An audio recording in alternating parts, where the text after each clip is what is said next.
The courtroom was overflowing, every seat taken, every camera pointed at the judge's bench. The air felt thick, as if the walls themselves were holding their breath. Reporters whispered, pens scratched against notepads, and the flashing of cameras lit up the room. Everyone understood what was at stake. This was not just another trial. This was history unfolding before their very eyes.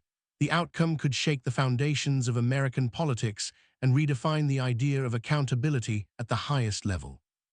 The center of it all stood Jasmine Crockett.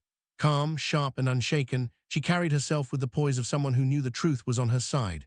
She reminded the jury and the nation watching that this case was not about politics or party lines. It was about integrity, responsibility, and the fundamental right of the people to know the truth. Her words cut through the heavy silence. This case is not about politics.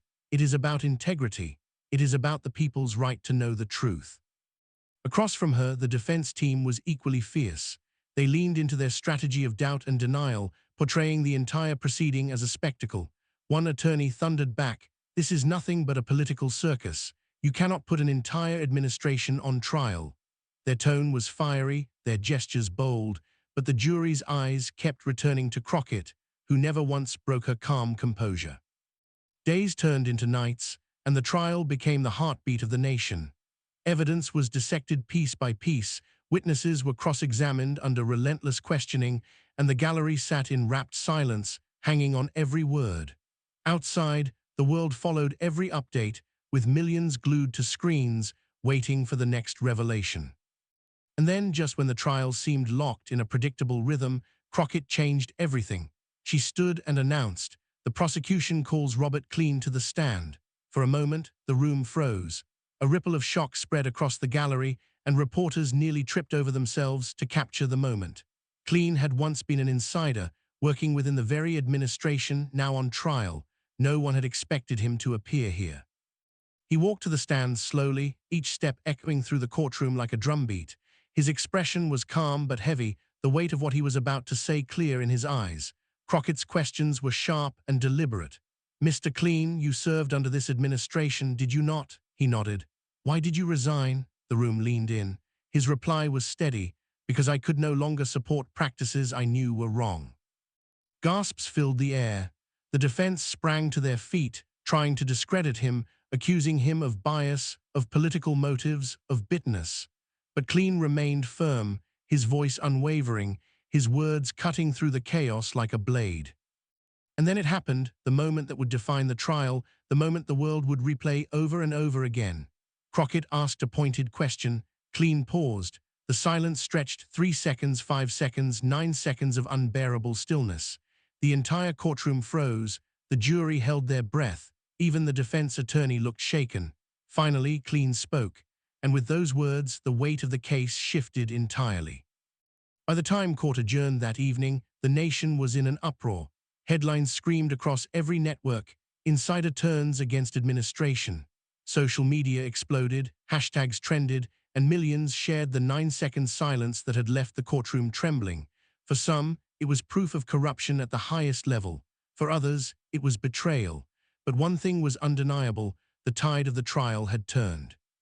As the days drew to a close, both sides prepared their final blows. The defense rose with fire in their voice, declaring, "This is political theater. You cannot erase history with accusations and half-truths." But Crockett's closing words cut deeper than any attack. She stood tall, her voice steady yet filled with conviction. "This case is not about erasing history, it is about writing the truth into it." The jury retired. Hours turned into endless waiting. Outside the courthouse, crowds gathered, chanting, arguing, holding signs high above their heads. Inside, silence stretched into suspense. And then finally the jury filed back into the courtroom. Faces pale, eyes sharp, they took their seats. The forepersons stood, a piece of paper trembling slightly in their hands. And then the words came, words that would echo across America: "We find the defendant guilty." The courtroom erupted. Gasps, cheers, and cries filled the air. Reporters bolted for the exits, phones in hand, racing to deliver the news. Flashbulbs went off like fireworks. For some, it was victory. For others, devastation. But no one could deny it. History had just been written. Jasmine Crockett did not smile or gloat. She simply gathered her files, thanked her team, and walked out of the courtroom with quiet dignity. For her, this was more than a win in a courtroom. It was proof that even against the most powerful forces, courage and truth could still prevail. That day, the trial was not just a legal battle. It was a mirror held up to America, a reminder that no one, no matter how powerful, is above the truth. And as Crockett stepped into the flashing lights of cameras, victorious yet humble, the world knew this was not just the end of a trial. It was the beginning of a new chapter in political history. And so the question remains, what happens when truth collides with power? Do we sit back and watch, or do we stand up and demand accountability? If you believe in justice, if you believe that truth must always find its voice, then stay engaged, stay informed, and never stop questioning. Because history is still being written, and your voice is part of the story.